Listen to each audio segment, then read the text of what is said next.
Welcome to Sound Bites from Overeaters Anonymous. Our show will educate you about OA's 12-step program so you recognize the symptoms of compulsive eating and find the support you need in a program that works to help you control your eating behaviors and maintain a healthy weight. In this next hour, you will realize you're not alone and that there is hope for recovery and a whole new life free of obsession with food and weight. Now, here is your host, Naomi Lippel. Good afternoon and welcome to Sound Bites from Overeaters Anonymous, a 12-step solution to compulsive eating. I'm Naomi Lippel, Managing Director of Overeaters Anonymous, also known as OA.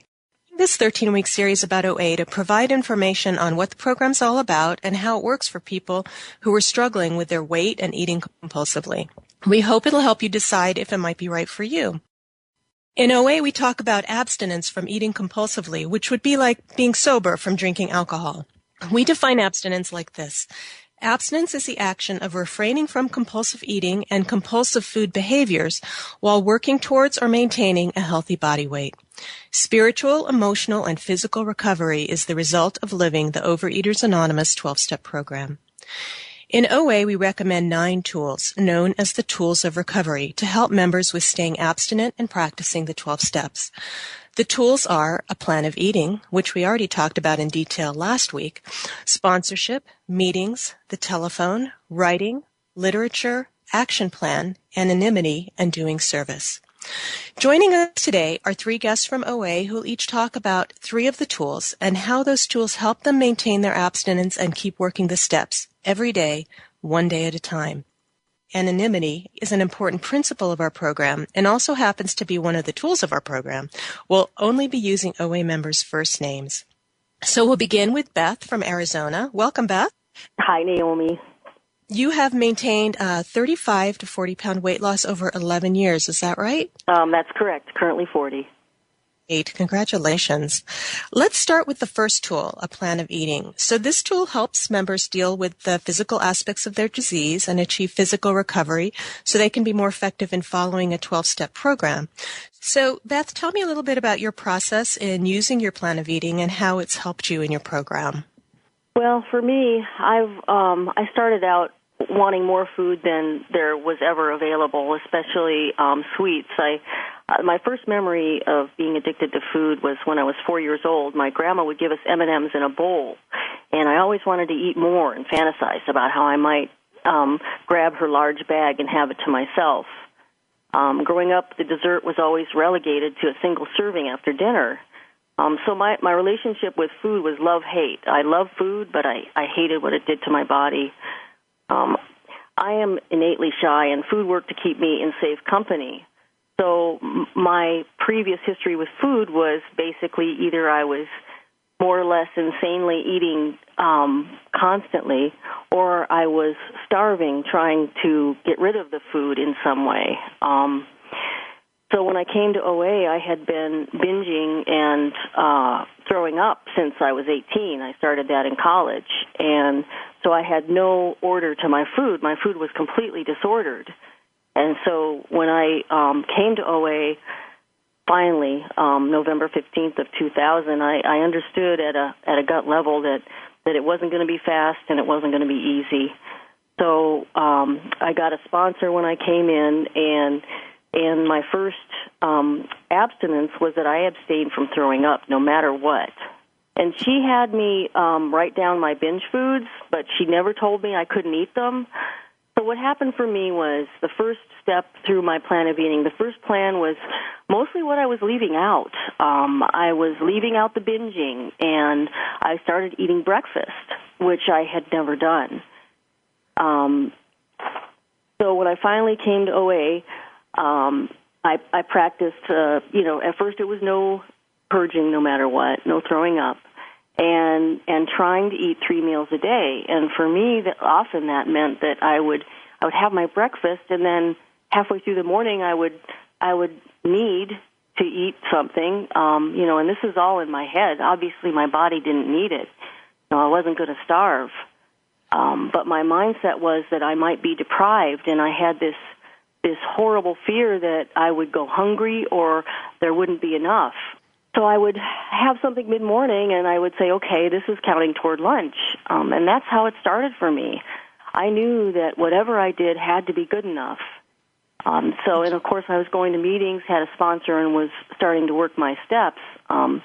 Later, and automatically, right away, I was abstaining from my trigger foods, my binge foods.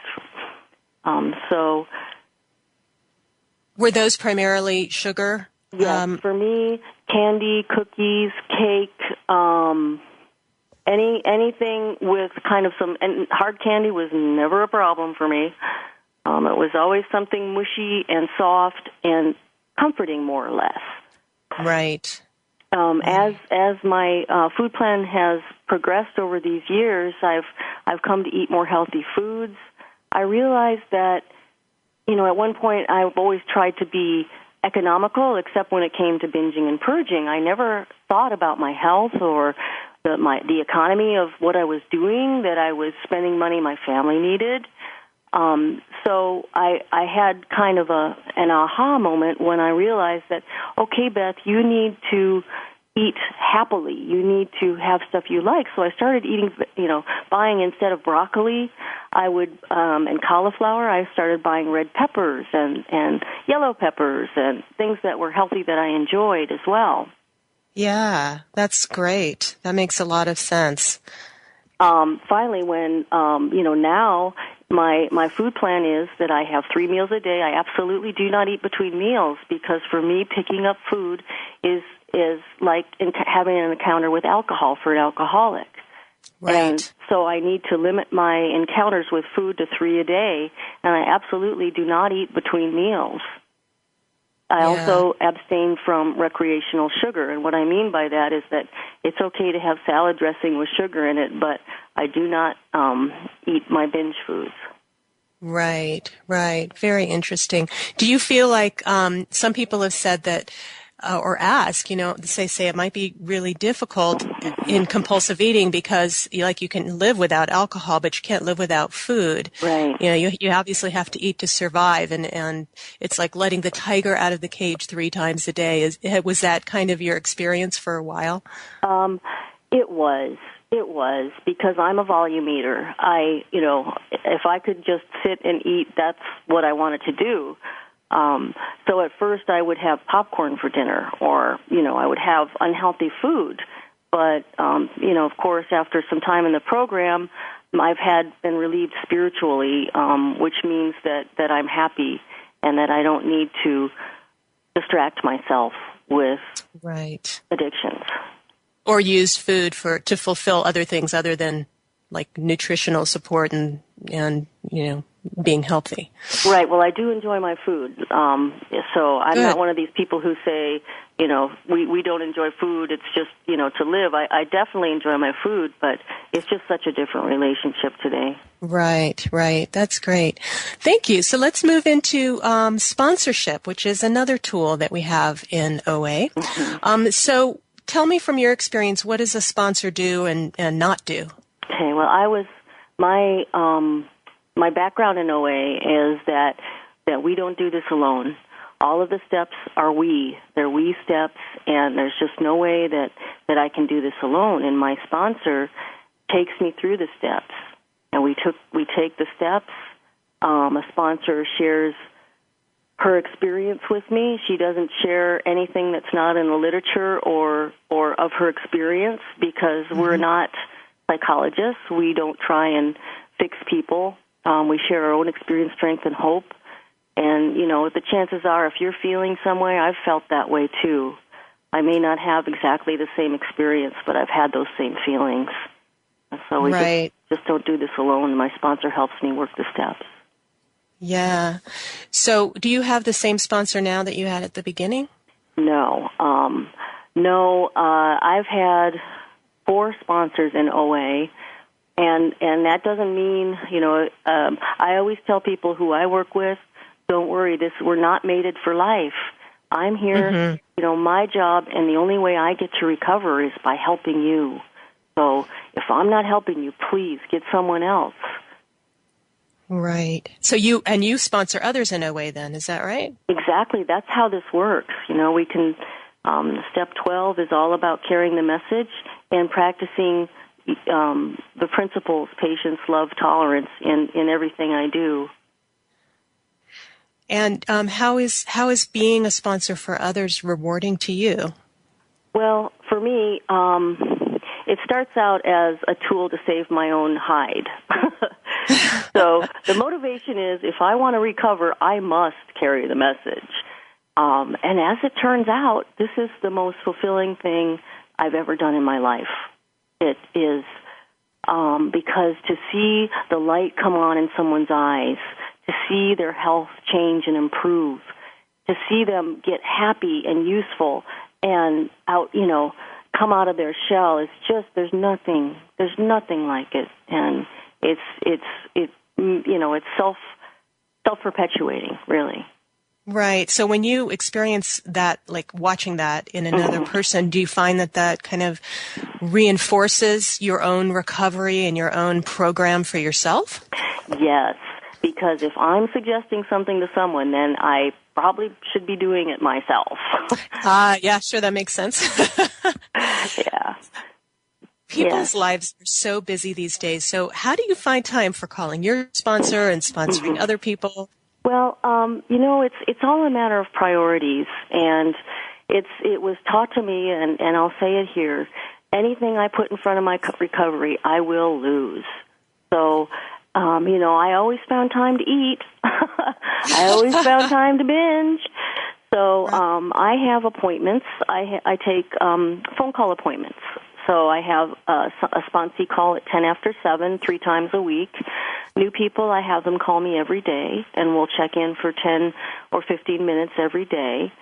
And I just schedule that stuff. And then for me, with my sponsor, we meet probably once every other month, and I call her at least 3 or 4 times a week. And she's kind and doesn't make me stick to a schedule, but many of us prefer a calling schedule. Yeah, wow, that's great. Well, it's time for us to take a short break. Okay. So Beth will continue with you after the break. This is Soundbites from Overeaters Anonymous on the Voice America Health and Wellness channel. Stay tuned.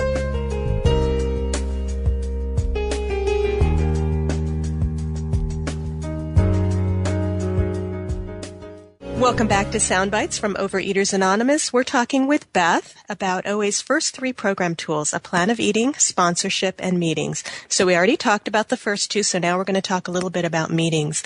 So Beth, tell me about your first OA meeting. What was it like? Well, I have, there was my first OA meeting when I wasn't ready, and then there was the one when I was ready. So the first meeting when talk about either one.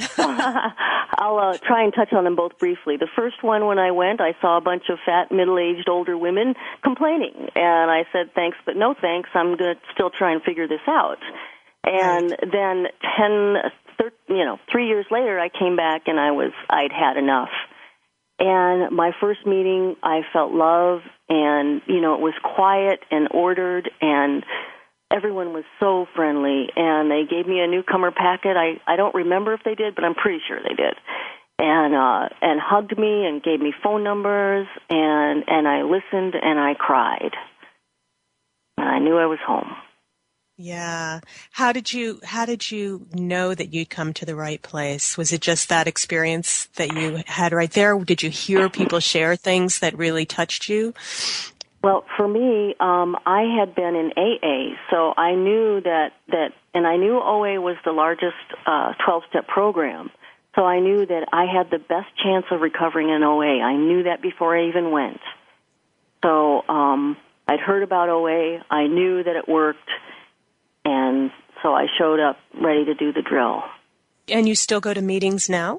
Oh, my gosh, yes. I will, if I ever get too well to go to meetings, then I need to keep going to meetings. And by the way, that's a joke. What I have is a daily reprieve, a daily reprieve from this disease of compulsive eating. So I go to at least 3 meetings a week, at least. Wow. Yeah. Someone might want to know, well, you're abstinent, you've maintained a weight loss for a long time, so why still go if you've already, achieved your goal? Well, this disease centers in my mind. and I have a sick mind. My relationship with food was so disordered, and I will snap back to type. I will revert to type if I don't continue to go to these meetings, and I cannot keep my recovery in a vacuum. I must go to meetings and find these newcomers and try to help them. That's the only way I get to keep it. It's like it kind of keeps you honest and keeps you in touch with what you've gotten. And keeps me sane. It helps me remember, like, oh, yeah, this is where I don't want to go, when I hear the newcomers. That's great. Yeah, that makes a lot of sense. What would you tell somebody who's never been to OA about coming to a meeting? Don't worry. Just show up. Go, there's no dues, there's no fees. Nobody's going to have you sign a membership sheet. They'll pass around a phone list, and you're welcome to put your number down. But there are no requirements. Just show up and go to a bunch of different meetings. You don't have to say anything. You don't have to talk to anybody. Just go, just go. That's great. Well, thank you so much, Beth, for sharing your insights with us about those tools. Now we're going to talk to Leslie from New Jersey. Are you there, Leslie? Hello. Hi, welcome. Thank you. Leslie's going to talk about her recovery in OA and the next 3 tools we're going to discuss: telephone, writing, and literature. So in our pamphlet on the tools, it says something really great about the telephone as a program tool. So I'm going to read a little paragraph and then we'll talk about it. Member-to-member contact helps us share on a one-to-one basis and avoid the isolation that is so common among us. Many members call, text, or email their sponsors and other OA members daily. This tool helps us learn to reach out, ask for help, and extend help to others. Telephone or electronic contact also provides an immediate outlet for those hard-to-handle highs and lows we may experience. So, Leslie, did you isolate yourself from others when you were still eating compulsively? Absolutely. My life was very isolated. I didn't pick up the phone. I didn't return phone calls. I was very centered around the food, getting the food, where to eat the food, how to eat the food. So I really didn't have much of a social life prior to coming to OA. The telephone weighed 1,000 pounds, and I never wanted to pick it up. Wow. And you've lost, how much weight have you lost? So far I've lost 108 pounds. Wow. That's amazing. And how long? So, are you still in a process of losing, or are you? I still have about 15 pounds to go. Great. So, did you find it difficult when you got into OA to call others and ask for help? Was that challenging for you? Yeah, it was a challenge for me because I didn't know people. I didn't generally make phone calls to people I didn't know. I was asked to make 3 phone calls a day. So I started to look at the We Care list, which is something the meetings put out of people's phone numbers and their names so we can call each other and get strength from each other. So my sponsor asked me to call 3 people each day, and that was a challenge at first because, again, the phone weighed 1,000 pounds, and I wasn't used to picking up the phone to talk to people to begin with, let alone people I didn't know.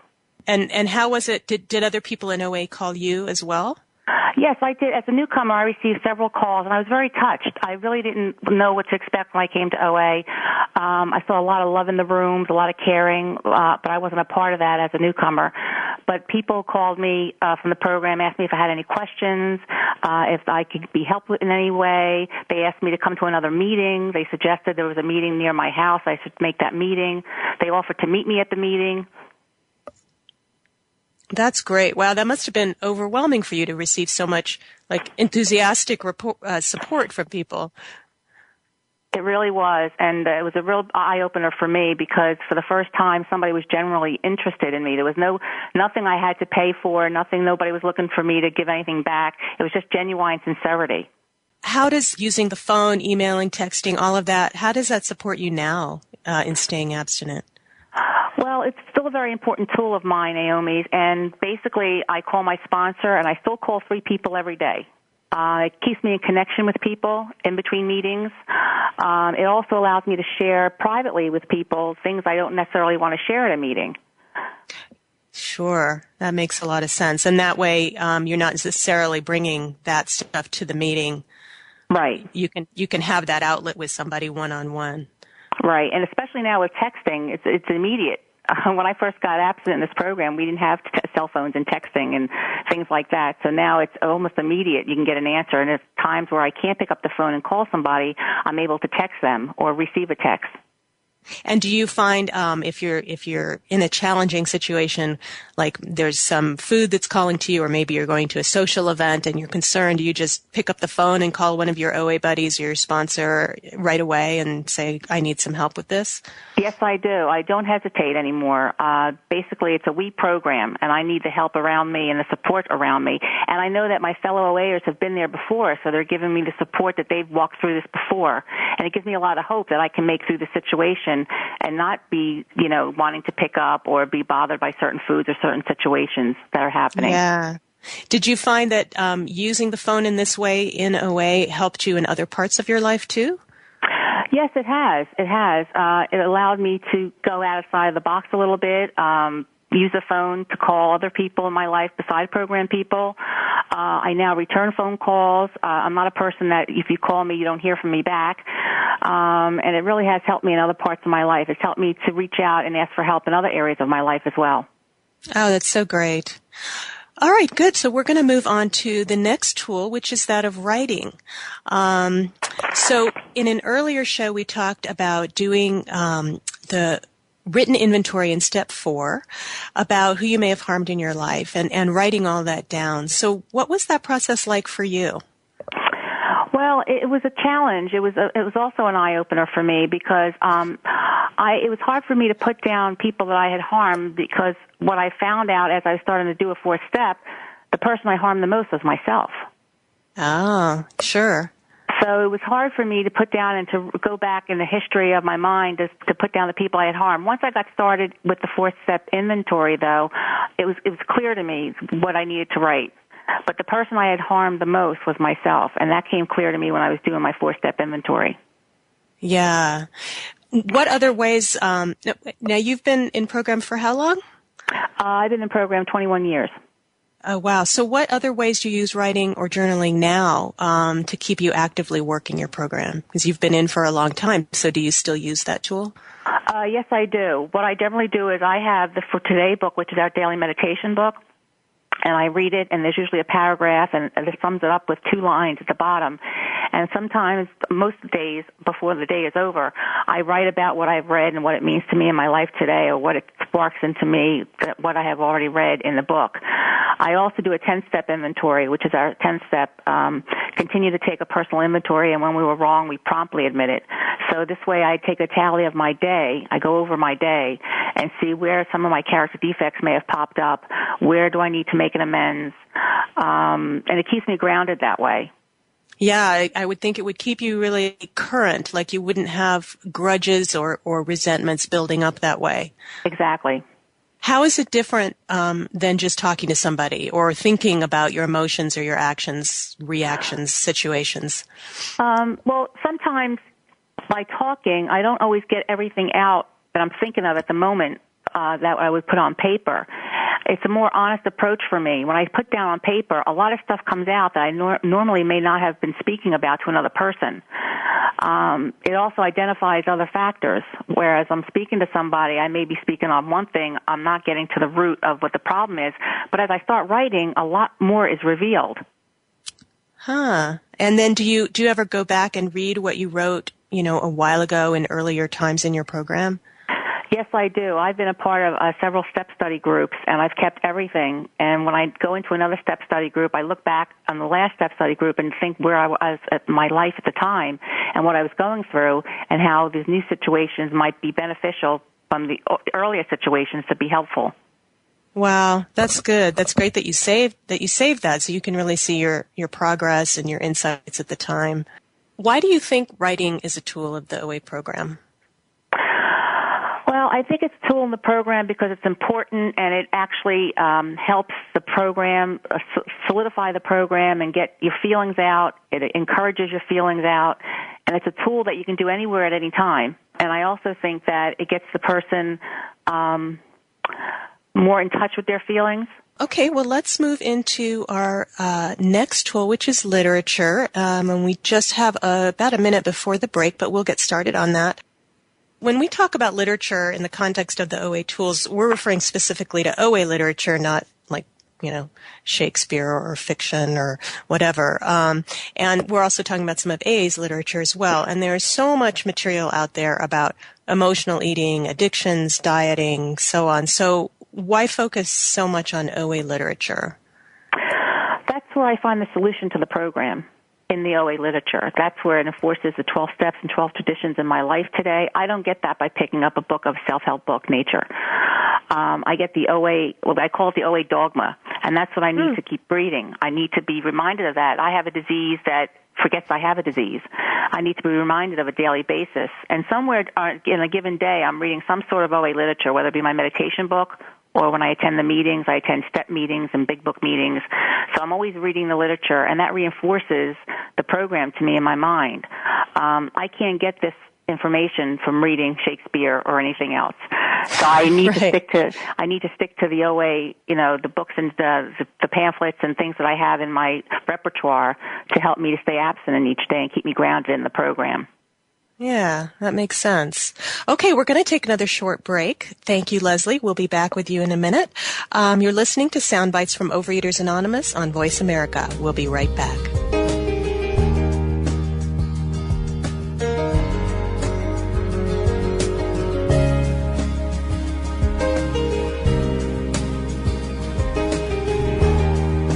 I knew I had a problem, but I didn't know what to do about it. I tried counting calories, I took pills, eating, and then more eating. I really wanted to stop, but nothing could make me stop. At one point, it was so bad that I just felt like giving up. I felt so alone. Like nobody else could possibly understand. We understand. We're Overeaters Anonymous, and we have helped thousands of people just like you. People who want to stop their compulsive eating and start living a healthy, rewarding life. Overeaters Anonymous helped me get my life back. Now I eat in a way that's healthy and good for me. I never realized what I was missing out on. With OA, I am living again and loving it. Start living the life you deserve with help from Overeaters Anonymous. Find us on the web at oa.org. Welcome back to the show. We're talking with Leslie from New Jersey about her experience using the telephone, writing, and literature to help support her abstinence. Welcome back, Leslie. Thank you. Okay, so we were talking about literature. You were saying that it reinforces your program in ways that other kinds of literature don't. So is there something that you read in your early time in OA that really jumped out at you or maybe catapulted you forward in your program in a big way? Yes, there was. I'll never forget that my first meeting, it was a first step meeting. I was very fortunate to be in a first meeting with a first step meeting. And when I read the first step, I related to just about everything that was in print. And it just jumped out at me, and it was that I was powerless over food and my life was unmanageable. I had not read that before. Nobody had ever said that to me before. I didn't even know where that came from. I also realized that I wasn't a bad person trying to get good. I was a sick person trying to get well. That I had a disease. I have a disease. Yeah. That must have been a relief for you in a way to feel, to consider that. It really was, because my whole life I knew I was different. I knew I was odd about something with the food. I didn't share that with any people at all, actually. It was a secret. So that was a big secret I was carrying in my life. And I knew that, it was a we program, that we were powerless over food and our lives had become unmanageable. That was just the very beginning for me. And the disease concept was hard for me to accept at first, but within time in the program, I can certainly identify with it. And step one was a very big eye opener for me in this program. Yeah. Do you find yourself even now, like reading things that you've read in the past, OA literature, A literature that you've read in the past, and understanding it in a new way? Yeah, and it's actually it's according to where my life is at the time. I remember reading, and I've read the steps over and over again in the many years I've been in this program, and there's still days when I'm at a step meeting and I'll say, where did that line come from? Like I hadn't seen it before because I was busy somewhere else identifying another passage of the step we were reading. So something new comes up all the time for me. So tell me a little bit, just in general, how your life is now since you've been in OA. Well, my life today is a beautiful life. I'm very rewarded. I'm very blessed. I feel that OA has opened many doors for me. It allowed me to put down the food, to treat the food as a disease, and get on with my life.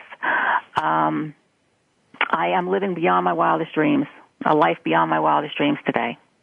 And that's so great. And has it helped you in your relationships, your job, other areas not necessarily related to the food directly? Yes, because I'm working on myself and I'm finding out things about myself, and working the steps of this program has enabled me to become one of many, not just one of one. And it allows me to work on many areas of my life as I, trudge the road to happy destiny, as we say. That's great. Wonderful. Well, thank you so much for sharing with us, Leslie. It's great to have you. Thank you. Okay. Our last guest on today's show is Mary from California, who's maintaining a 30-pound weight loss. Is that right, Mary? Yes. For 10 years? Yes, it's for 10 years, and I came into program about 18 years ago. Mm-hmm. It took me a couple of years to get my abstinence, permanent abstinence, and then I would lose just a few pounds, and then when I got to 30, that felt really good with my abstinence and my the food plan that I was using. Then the next level or the next process is to maintain what I've lost. And so I've been able to maintain the 30-pound loss over 10 years. That's excellent. And that maintaining can be such a challenge for people, which is why they get into that kind of yo-yo dieting thing where they lose and get to their goal and then gain back and more. So congratulations on maintaining that. Okay, we're going to talk a little bit about Action Plan, which is the next tool of our 9 tools. And I'm going to read a little bit from our tools pamphlet about what we mean by this. And then, Mary, I'd like to hear from you about how you've used this tool and how it supports you. An action plan is the process of identifying and implementing attainable actions that are necessary to support our abstinence and emotional, spiritual, and physical recovery. While the plan is tailored to our own recovery process, most of us find it important to work with a sponsor, a fellow OA member, or an appropriate professional to help us create it. This tool, like our plan of eating, may vary widely among members and may need to be adjusted as we progress in our recovery. So, for example, a newcomer's action plan might focus on planning, shopping for, and preparing food. Some members may need a regular fitness routine to improve strength and health, and others may need to set exercise limits in order to attain more balance. Some may need an action plan that includes time for meditation and relaxation, or provides strategies for balancing work and family and friends and program. And others may need to organize their homes or deal with their finances and address medical, dental, or mental health issues. So, have you used an action plan to support your abstinence? Yes, Naomi, yes. And I just wanted to mention this is the newest tool program. And when our intergroup found out that we had an action tool, they wanted to know something about it, so the definition became part of the process. As you had just explained to us. Our intergroup that I belong to made a bookmark so that people could have a permanent way of keeping their action plan. And so it was double-sided, or it is double-sided, and on one side is the word abstinence, and then how do I define it? How does each person define their abstinence, whether it's avoiding certain kinds of foods or eating at certain times a day, or all the kind of abstinent behavior around food. So this is done, and then you can. There's space also to write your food plan for the day. Oh, that's great. That sounds like a really useful thing. And then on the other side is what your actions are going to be for the day. So you had mentioned, say, like medical appointments that lots of people, including myself, even though I have many years in OA, making medical appointments and all that nature. So if I write down, I'm going to make some appointments today over the telephone and find out what I need to bring when I make the appointments and schedule them, I have something clear. And the next day I go back and review. Okay, that was, say, Sunday's or Monday's plan. What did I do? Did I go ahead and make those appointments? So even before people get abstinent, they can use the action plan to help them, because then I would see if I see a trend that I'm not doing something that I expected that I would. I'd be talking to my sponsor about, gosh, why am I avoiding this? And maybe I'd have to do an inventory. So it's a very, very practical tool.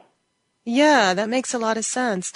When you look back at your recovery over the years, do you see that you were doing that all along, or did you start to incorporate some new actions once this tool was added? Oh, new actions once this tool came through. Yes, we've had it for 2 years. And I had lists, but when you get the action plan, this bookmark, all the kind of lists drift away, because now this is permanent.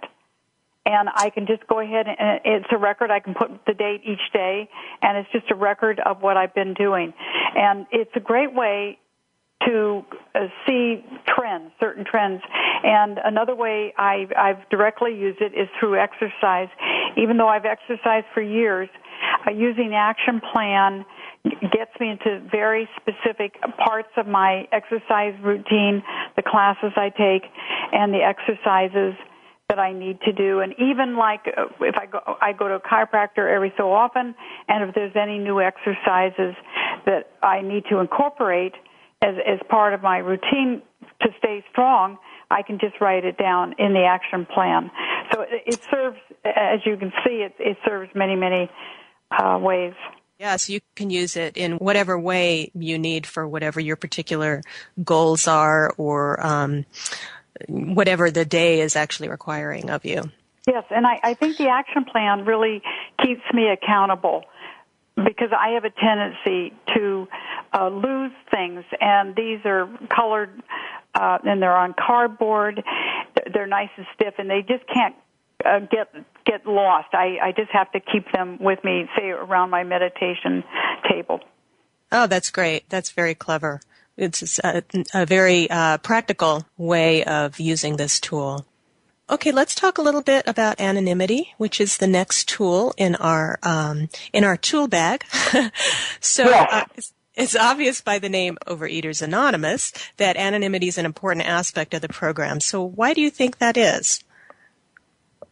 Well, the people in AA who started all 12-step programs believed that they could not spend any moments at all in talking about other people or in making judgments, because it was very urgent to find people to help rescue them from the debilitating disease of addiction. And so with OA being, 55 years now we've been around, the anonymity is just crucial. And we're practicing it right now on this panel, because I cannot see the other people who are on the panel, and the audience cannot see us, because what we want our audience to get is the message, and not who is giving it, but what is the message. Right. That's the way to practice it. And in the meetings, and this is another tool that helps us get abstinent, helps us stay abstinent, and even for the newcomers, especially for the newcomer, to come into a room and hear exciting adventures people have had, or hear something that someone is needing to resolve. They're finding the solution and they've had a problem. But this is all very intimate. And you walk in and you see this group of people willing to open up about themselves. It doesn't happen on the first day that a newcomer would want to speak. Right. Or even come back. But as they begin to understand the principle of anonymity, and that particular meeting is practicing it, it really helps when that newcomer gets on the phone, that the person that they're speaking with in an outreach call is not going to gossip about them or talk about them in any way, just so that there's this very, very safe feeling. And yeah. Yeah, it's really a wonderful process that having that safe feeling of not gossiping, because that was one of my character defects that I've had to do inventories around. And what a difference today is, because I don't like to be around people. I call them negative people who are always gossiping. And I kind of, in those settings, it's hard for me to stay because I just need to practice my anonymity and not get involved and not join. Yeah. That's a really important point. We're going to keep talking a little bit more about anonymity when we come back for the break. So I'm Naomi Lapel, and you're listening to Soundbites from Overeaters Anonymous on the Voice America Health and Wellness channel. We will be right back.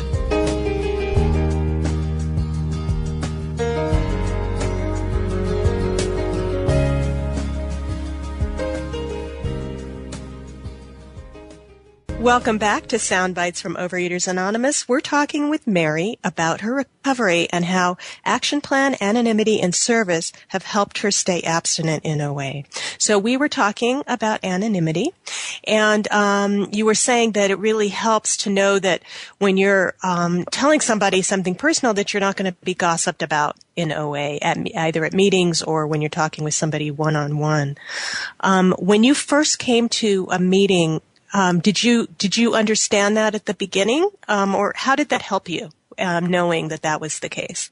It really helped me because I was before I came into program, I was pretty shut down emotionally, and it was very hard for me to talk to people.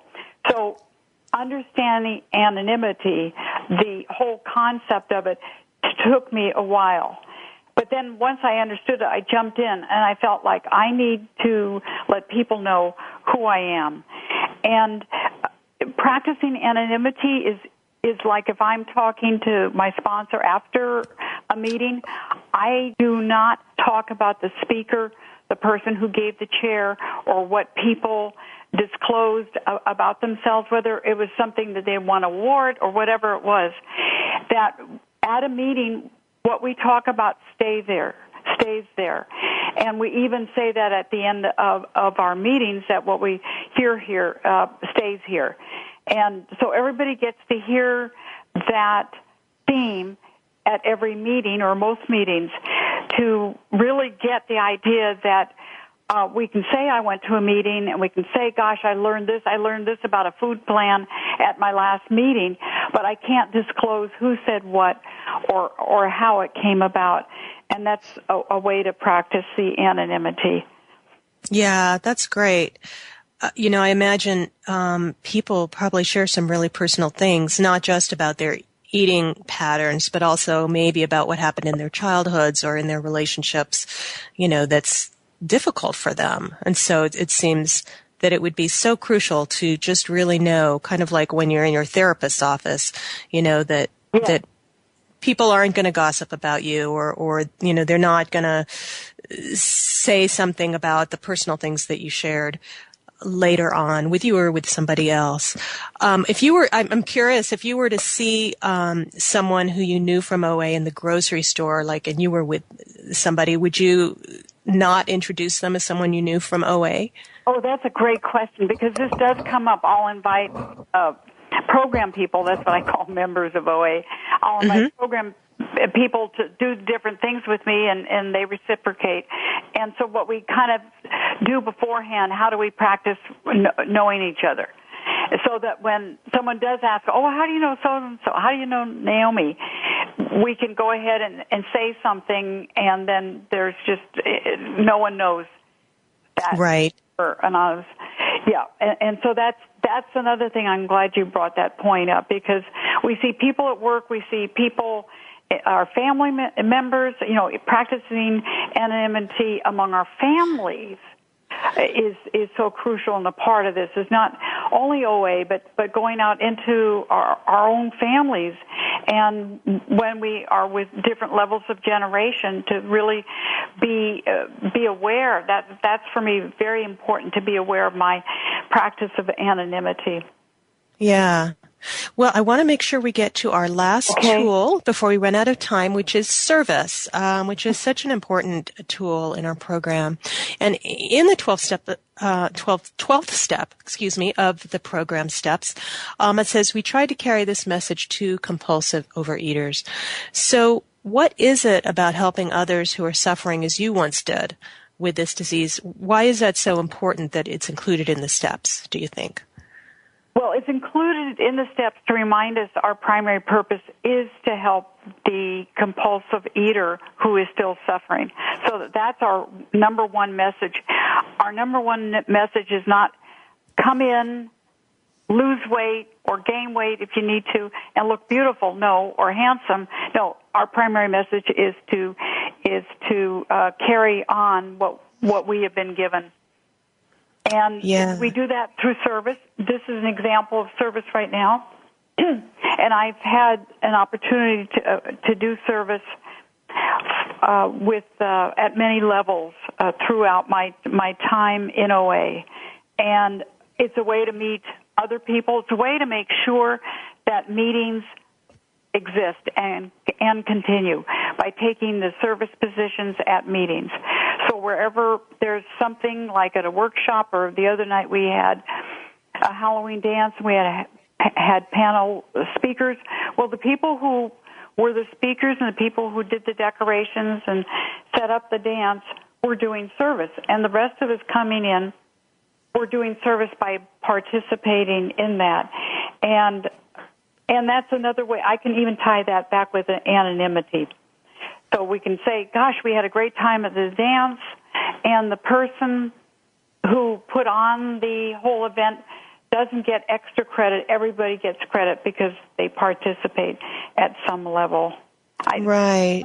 So really everybody it kind of makes everybody a part of the process and of the group, right? Yeah. How does it help you personally in your recovery and in your abstinence?